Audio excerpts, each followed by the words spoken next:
Hallo liebe Häkelfreunde, dieses lässige Damenoberteil habe ich mit doppeltem Faden und einer dicken Häkelnadel gemacht. Der grobe Look unterstreicht den Oversized-Schnitt und lässt sich sowohl mit Hosen als auch mit Röcken kombinieren. Die gestrickten Ärmelbündchen runden das Gesamtbild harmonisch ab. Das einfache, aber wirkungsvolle Muster ist fernsehtauglich und das Beste daran ist, dass ihr das Shirt mit ein bisschen Eigeninitiative in jeder Größe anfertigen könnt, da es nur aus geraden Teilen besteht. Für Größen, welche nicht im Video angegeben sind, könnt ihr einfach ein passendes Kleidungsstück als Muster hernehmen, denn die Größe der einzelnen Teile könnt ihr selbst bestimmen. Ihr müsst dann natürlich mehr Material einplanen. Die Anleitung enthält wie gewohnt die Angaben von Größe 36 bis 50 und ist für verschiedene Materialien geeignet. Ich wünsche euch wie immer viel Freude beim Nacharbeiten.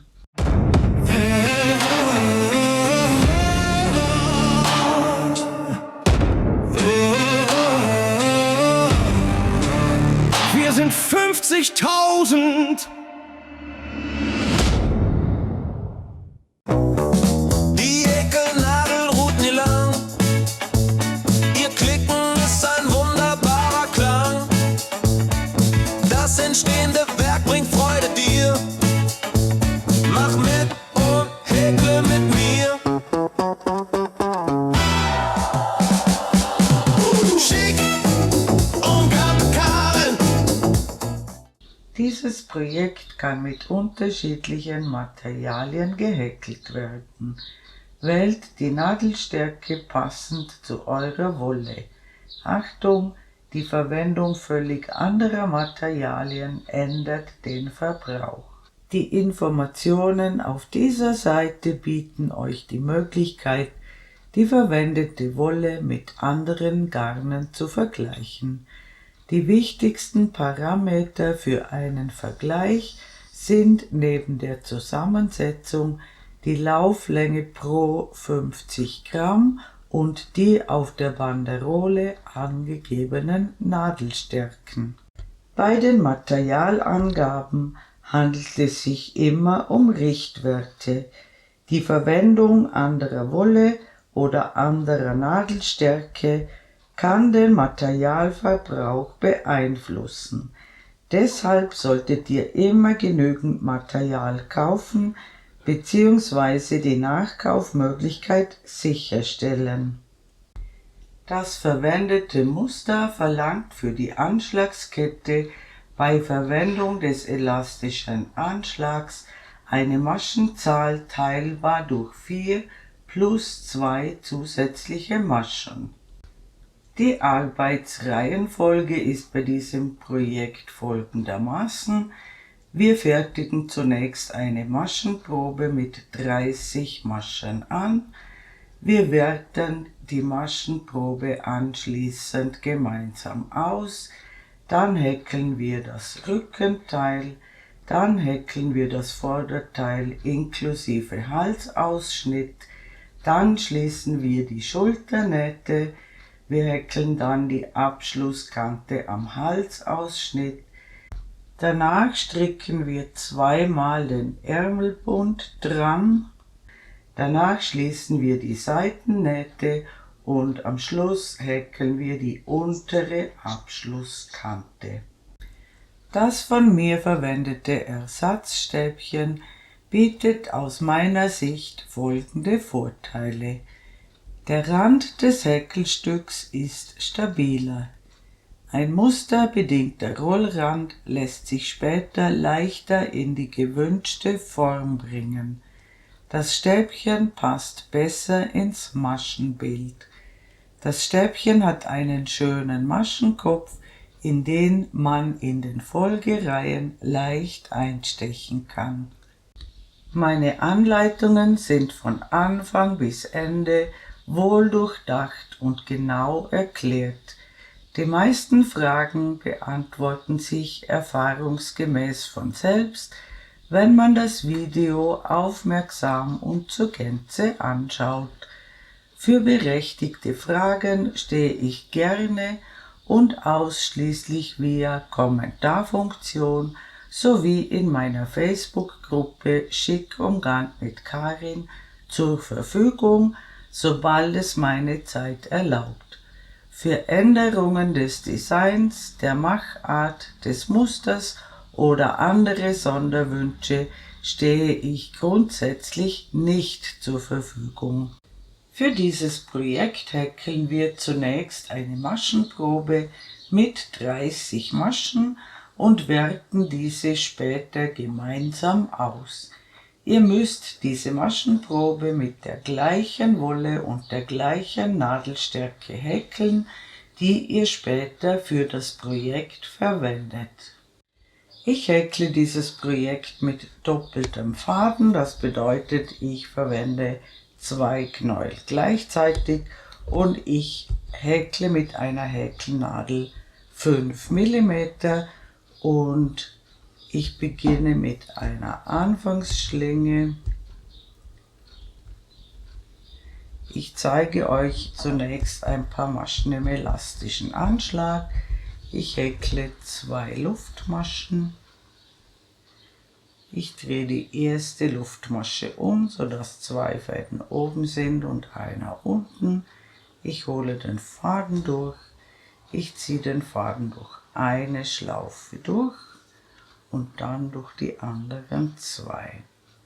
In den dritten Faden von der Nadel aus gesehen einstechen, den Faden durchholen, durch eine Schlaufe ziehen und dann durch die anderen 2. In den dritten Faden von der Nadel aus gesehen einstechen, den Faden durchholen, den Faden durch eine Schlaufe ziehen und dann durch die anderen 2. In den Querfaden einstechen, den Faden durchholen. Wir häkeln zuerst die Luftmasche und dann die feste Masche. Wir haben jetzt 4 Maschen gemacht. Wir häkeln später hier, wo die Maschen schön sind, und wir häkeln genau 30 feste Maschen. Und wenn ihr das gemacht habt, sehen wir uns wieder. Willkommen zurück. Ich habe genau 30 feste Maschen gehäkelt und ich kippe die Kette und wir häkeln hier, wo die schönen Maschen sind. Und ich häkle das Ersatzstäbchen auf folgende Weise. Ich häkle eine Luftmasche und dann eine feste Masche in den ersten Maschenkopf, noch eine Luftmasche und dann seht ihr hier den Kopf der unteren festen Masche und hier steche ich ins links liegende Maschenglied der unteren festen Masche ein und häkle noch eine feste Masche. Das ist unser Ersatzstäbchen und gleichzeitig unser Randstäbchen. Und jetzt holen wir einen Umschlag, lassen eine Masche aus und häkeln 2 Stäbchen in eine Masche. Und in die nächste Masche häkeln wir ebenfalls 2 Stäbchen in eine Masche. Dann häkeln wir eine Luftmasche. Wir lassen 2 Maschen aus und häkeln wieder 2 Stäbchen in eine Masche und noch einmal 2 Stäbchen in eine Masche. Wir haben ein Randstäbchen, eine Vierergruppe, 2 Maschen ausgelassen, eine Vierergruppe. Dazwischen immer eine Luftmasche.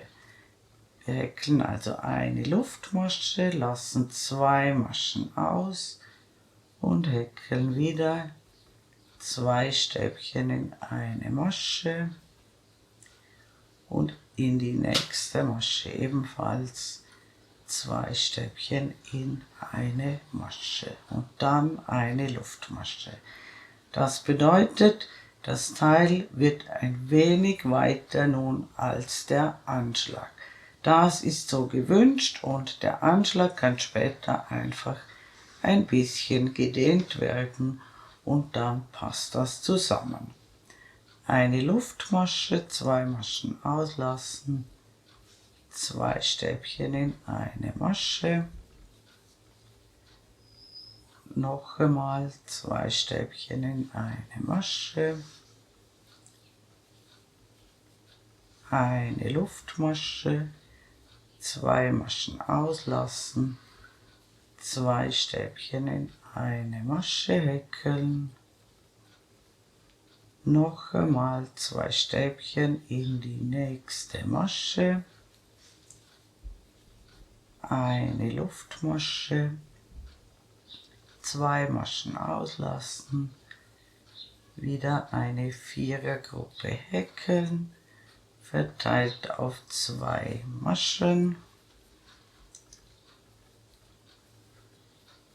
eine Luftmasche, 2 Maschen auslassen, 2 Stäbchen in eine Masche, 2 Stäbchen in die nächste Masche. Am Ende bleiben 2 Maschen übrig. Wir lassen eine Masche aus und häkeln in die letzte Masche unser Randstäbchen. Die Maschenanzahl am Anfang muss durch 4 teilbar sein, plus die 2 Randstäbchen. Und hier zwischen den Randstäbchen und den Gruppen haben wir keine Luftmasche, nur immer zwischen den Gruppen.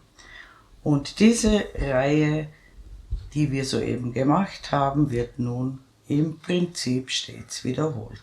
Wir wenden die Arbeit. Wir häkeln wieder eine Luftmasche, eine feste Masche in das erste Stäbchen, eine Luftmasche und eine feste Masche ins vordere Maschenglied der unteren festen Masche. Wir lassen eine Masche aus, wir häkeln 2 Stäbchen in eine Masche und noch einmal 2 Stäbchen in die nächste Masche. Also in die mittleren beiden Stäbchen der Vierergruppe. Dann eine Luftmasche. Und wir springen zum zweiten Stäbchen der Vierergruppe und häkeln wieder 2 Stäbchen in eine Masche, 2 Stäbchen in die nächste Masche, eine Luftmasche. Immer in die mittleren beiden Stäbchen häkeln. Immer 2 Stäbchen in eine Masche und noch einmal 2 Stäbchen in eine Masche, eine Luftmasche. Und am Ende der Reihe sehen wir uns wieder. Willkommen zurück, ich bin beinahe mit der Reihe fertig. Hier ist noch ein Stäbchen übrig und das Ersatzstäbchen. Hier machen wir keine Luftmasche in den Randbereichen, sondern sofort das Randstäbchen in das Randstäbchen der Vorreihe. Wir wenden die Arbeit und wie gesagt, es ist immer dieselbe Reihe. Ich zeige sie euch noch einmal. Wir häkeln unser Ersatzstäbchen über dem Randstäbchen der Vorreihe. Hier machen wir keine Luftmasche, springen sofort zu den mittleren beiden Stäbchen. Wir häkeln unsere Vierergruppe.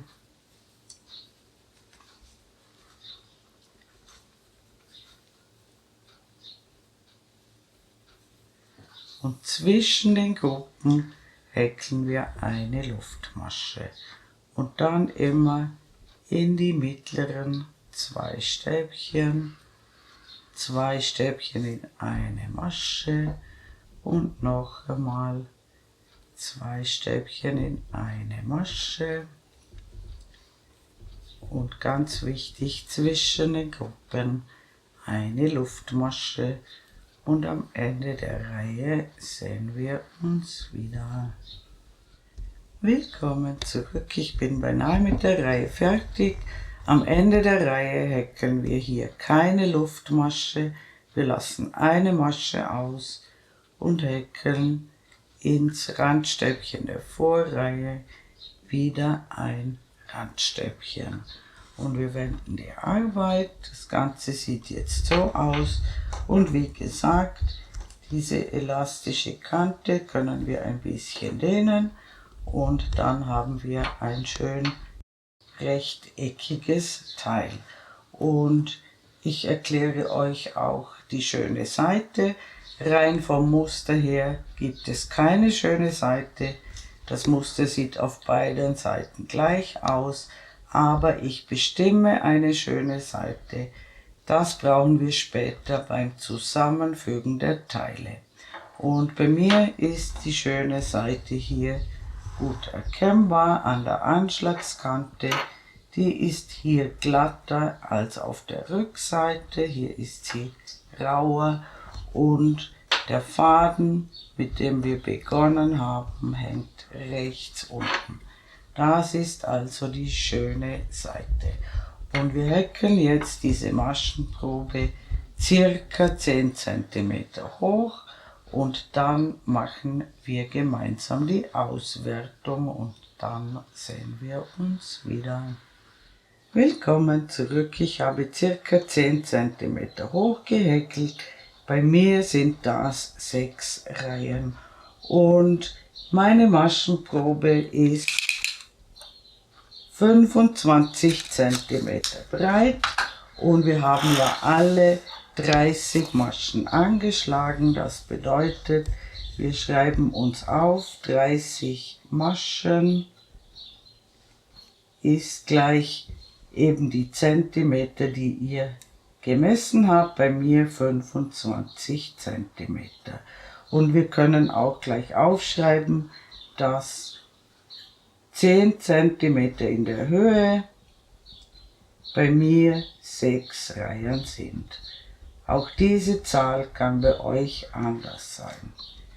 Und wir haben alle 30 Maschen angeschlagen, das bedeutet, wir nehmen diese 30 Maschen und dividieren sie durch die Zentimeter der Maschenprobe, bei mir 25. Das rechnen wir mit dem Taschenrechner aus. 30 dividiert durch 25 ergibt bei mir 1,2 und das ist der Umrechnungsfaktor. Und jetzt könnt ihr oben nachschauen, wie breit euer Teil werden muss. Ich schreibe euch die Maße für eure Größe oben in die Ecke und zwar wird das Teil oversized. Und ich möchte, dass mein Teil circa 62 cm breit wird. Das heißt, ich nehme die 62 cm und multipliziere sie mit dem Umrechnungsfaktor. Das rechne ich wieder mit dem Taschenrechner aus. Das ergibt bei mir 74,4. Aufgerundet also 75 Maschen. Diese Zahl passt aber noch nicht, weil wir eine Maschenzahl brauchen, die durch 4 teilbar ist, plus 2. Die nächste Zahl, die durch 4 teilbar ist, wäre 76 plus die 2 Randstäbchen ist 78 Maschen und diese Zahl muss ich anschlagen für mein Rücken und mein Vorderteil. Und genau das macht ihr jetzt. Ihr schlagt die berechnete Maschenzahl an und dann sehen wir uns wieder. Willkommen zurück. Mein Rückenteil sieht so aus. Ich habe die berechnete Anzahl Maschen angeschlagen und genau gleich wie bei der Maschenprobe so lange hochgehäkelt, bis das Teil die gewünschte Länge erreicht hat. Ich schreibe euch auch hier Richtwerte für die Länge oben in die Ecke, aber natürlich könnt ihr das Teil auch länger oder kürzer machen. Und dann schlagt ihr wieder dieselbe Maschenzahl für das Vorderteil an und wenn ihr das gemacht habt, sehen wir uns wieder. Willkommen zurück. Auch beim Vorderteil habe ich gleich viele Maschen angeschlagen und dann hochgehäkelt bis zum Ausschnitt und hier fehlen jetzt noch 10 cm im Vergleich zum Rückenteil und bei mir ist es ja so, dass 10 cm 6 Reihen sind. Ich habe hier also 6 Reihen weniger gehäkelt wie beim Rückenteil. Aber es geht um die 10 cm und nicht um die Anzahl der Reihen, die kann bei euch anders sein. Und zunächst müsst ihr die Mitte suchen des Teils. Bei mir ist es so, dass ich 19 solche Vierergruppen habe. Das bedeutet, die Mitte ist bei mir in einer Gruppe und die Mitte kann aber auch in einer Lücke sein, wenn ihr eine gerade Anzahl Gruppen habt. Und dann zählt ihr auf beiden Seiten gleich viele Gruppen von der Mitte aus hinüber, sodass hier zwischen 20 und 22 cm für den Ausschnitt bleiben, also 10 bis 11 cm in beide Richtungen. Und dann häkeln wir die Schulter hoch und es ist im Moment egal, auf welcher Seite ihr euch befindet.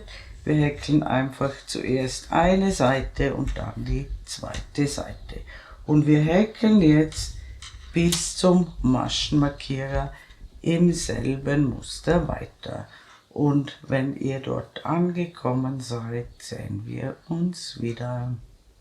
Willkommen zurück. Ich bin beim Maschenmarkierer angekommen. Wichtig ist, er sollte in einer Lücke sein. Und hier lassen wir ein Stäbchen aus und häkeln in die Lücke unser neues Randstäbchen.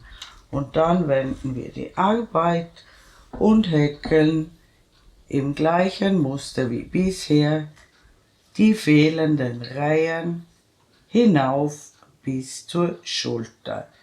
Und ganz wichtig ist, dass das Vorderteil genau gleich viele Reihen hat wie das Rückenteil.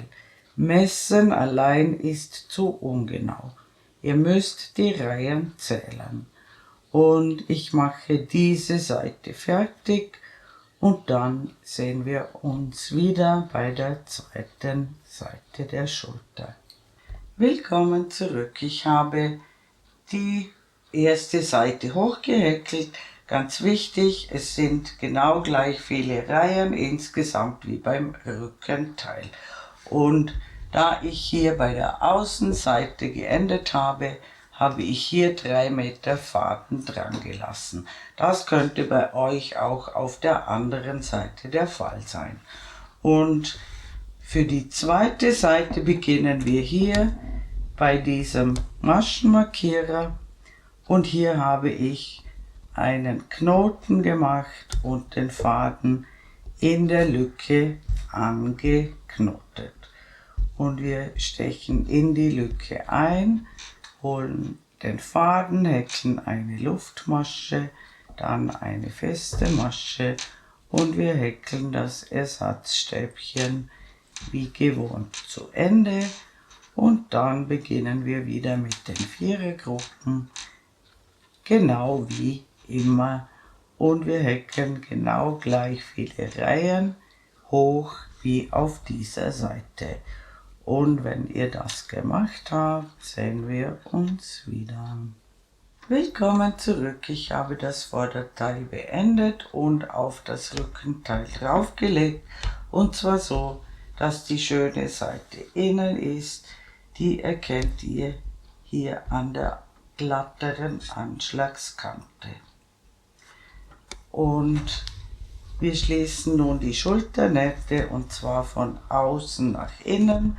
Deshalb habe ich hier 3 Meter Faden dran gelassen und wir stechen durch beide Randstäbchen durch, holen den Faden durch und häkeln eine Luftmasche. Und dann mache ich es hier so, weil das Material etwas dicker ist, ich häkle durch die vordere und hintere Masche eine Kettmasche und dann eine Luftmasche. In die nächsten Maschenköpfe vorne und hinten einstechen, eine Kettmasche häkeln und dann eine Luftmasche. Und achtet darauf, dass die Stäbchen und die Lücken ganz genau zusammenpassen. Immer eine Kettmasche, eine Luftmasche, eine Kettmasche, eine Luftmasche und auch in die Lücke eine Kettmasche, eine Luftmasche. Und dann schließt ihr die zweite Naht ebenfalls von außen nach innen. Und wenn ihr beide Nähte geschlossen habt, sehen wir uns wieder. Willkommen zurück. Ich habe beide Schulternähte geschlossen und die Fäden vernäht.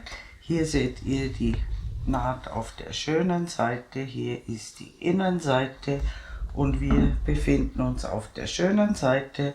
Hier ist der rückwärtige Teil und hier schlinge ich neu an im ersten Stäbchen. Hier hole ich den Faden durch. Ich verknote den Faden.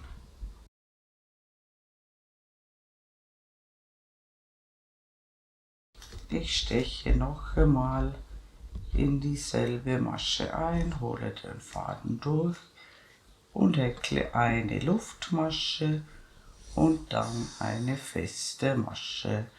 Und ich häkle in jede vorhandene Masche eine feste Masche, auch in die Lücken eine feste Masche und wir sehen uns an der nächsten Ecke wieder. Willkommen zurück. Dann häkle ich möglichst in der Nähe der Naht noch eine feste Masche und dann um die Randstäbchen herum jeweils 2 feste Maschen. Hier wieder in jede Masche und in jede Lücke eine feste Masche und hier wieder um die Randstäbchen herum. Also eine Runde feste Maschen und am Ende der Runde sehen wir uns wieder. Willkommen zurück. Auch hier häkle ich kurz vor Rundenschluss möglichst in der Nähe der Naht noch eine feste Masche und dann schließe ich in den Kopf der ersten festen Masche zur Runde. Und ich häkle eine Luftmasche und ich häkle noch eine Runde feste Maschen, aber diesmal nur ins hintere Maschenglied. Ins hintere Maschenglied einstechen, den Faden durchholen, eine feste Masche häkeln. Und das machen wir einmal rundherum und dann solltet ihr eine Anprobe machen und falls der Ausschnitt noch kleiner werden soll, könnt ihr diese zweite Runde auch noch einmal oder zweimal wiederholen. Am Ende wieder mit einer Kettmasche schließen und als nächstes werde ich einen Ärmelbund vorbereiten und die zweite Seite machen wir dann gemeinsam. Willkommen zurück. Ich habe eine Seite fertig gemacht. Ich habe ein Bündchen dran gestrickt und die Seitennaht habe ich danach mit Überwendlingsstichen geschlossen, weil das Material relativ dick ist, damit das eine schöne flache Naht wird. Und wir befinden uns auf der schönen Seite des Shirts, das erkennt ihr an der Anschlagskante und auch hier am Kragen. Und wir legen uns das Shirt so auf den Tisch, dass die Schulternaht zu sehen ist, und zwar auf der schönen Seite. Hier ist die Innenseite und hier ist die schöne Seite.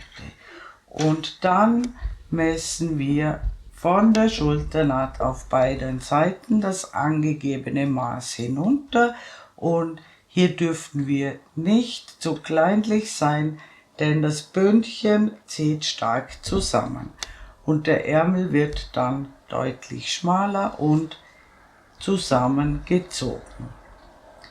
Und ich habe für die Größe 40-42 hier 23 cm in beide Richtungen gemessen, und wichtig ist, dass ihr die Reihen zählt, auf beiden Seiten gleich viele Reihen. Und dann verwende ich eine Rundstricknadel 4,5 mm, also eine halbe Nummer weniger als bei der Häkelnadel. Und ich beginne hier in einem Maschenkopf, wo die beiden Stäbchen zusammenkommen. In einem Maschenkopf also hole ich den Faden durch und verknote den Faden.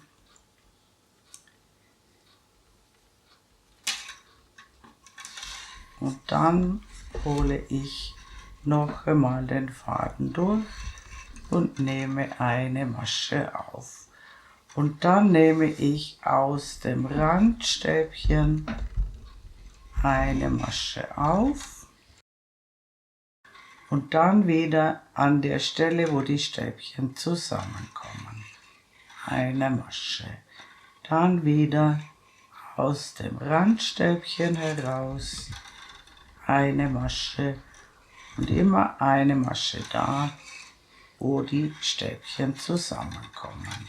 Und das mache ich bis zum nächsten Maschenmarkierer. Wie gesagt, es ist sehr wichtig, dass auf beiden Seiten der Schulternaht gleich viele Maschen aufgenommen werden. Und wenn ihr das gemacht habt, sehen wir uns wieder.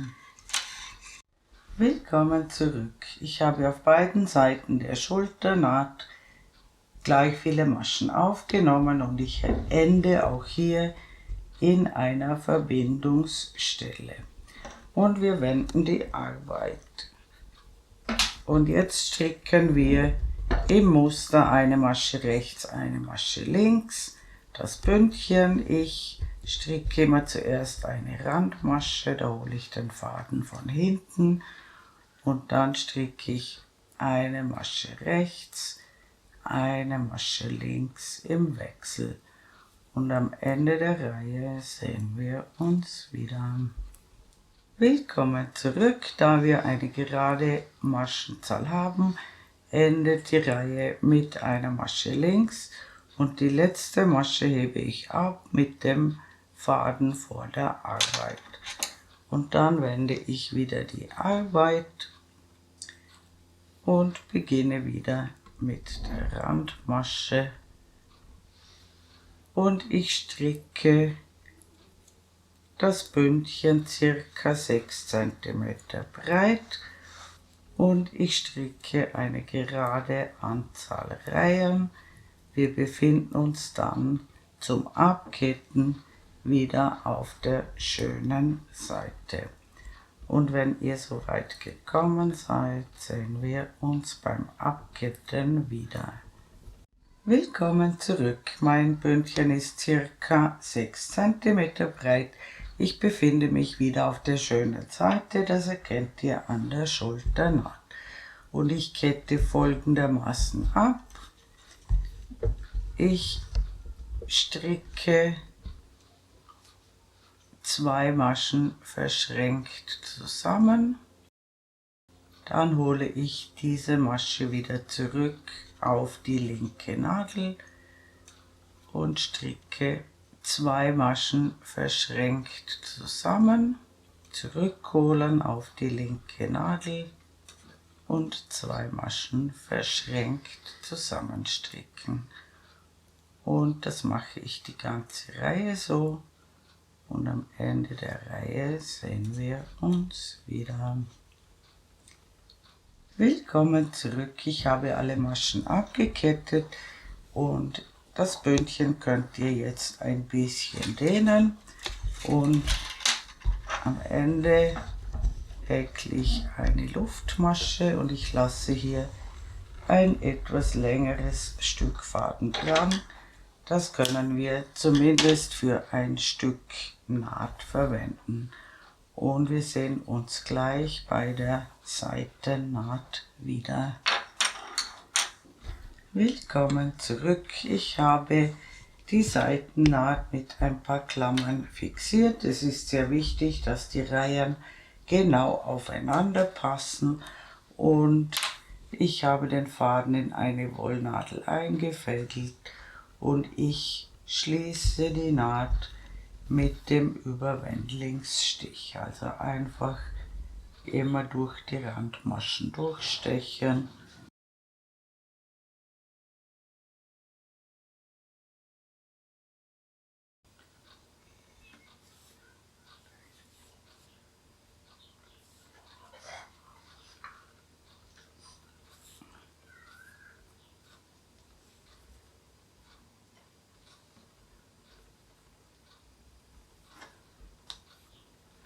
Und auch hier schauen, dass ihr genau das Bündchen schön abschließt und dann die Naht komplett schließen. Und wenn ihr das gemacht habt, sehen wir uns wieder. Willkommen zurück. Ich habe beide Bündchen gestrickt und beide Seitennähte geschlossen. Und wenn ihr wollt, könnt ihr unten noch das gleiche machen wie beim Halsausschnitt. Hier in der Nähe der Naht den Faden durchholen, einen Knoten machen,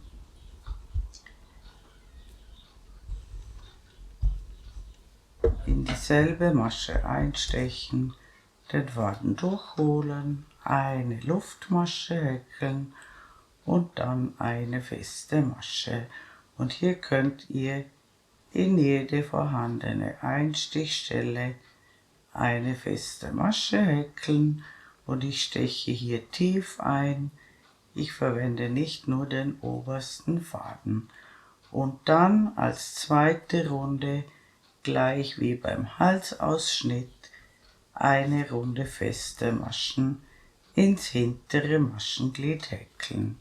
Bei Bedarf könnt ihr natürlich auch mehrere Runden häkeln. Und wenn ihr das gemacht habt, ist unser tolles Shirt fertig. Liebe Handarbeitsfreunde, ich bedanke mich herzlich fürs Zuschauen. Ich hoffe, ihr habt viel Freude beim Nacharbeiten dieses wunderschönen Projekts und mein nächstes Video ist schon in Arbeit. Ich würde mich sehr freuen, wenn ihr meinen Kanal abonnieren würdet. Falls ihr mir ein besonderes Dankeschön zukommen lassen wollt, könnt ihr das mit dem Super Thanks Button unter diesem Video tun. Viele meiner Vorführmodelle könnt ihr in meinem kleinen Shop erwerben. Den Link zum Shop findet ihr in der Infobox unter diesem Video. Eure Karin aus dem Ländle.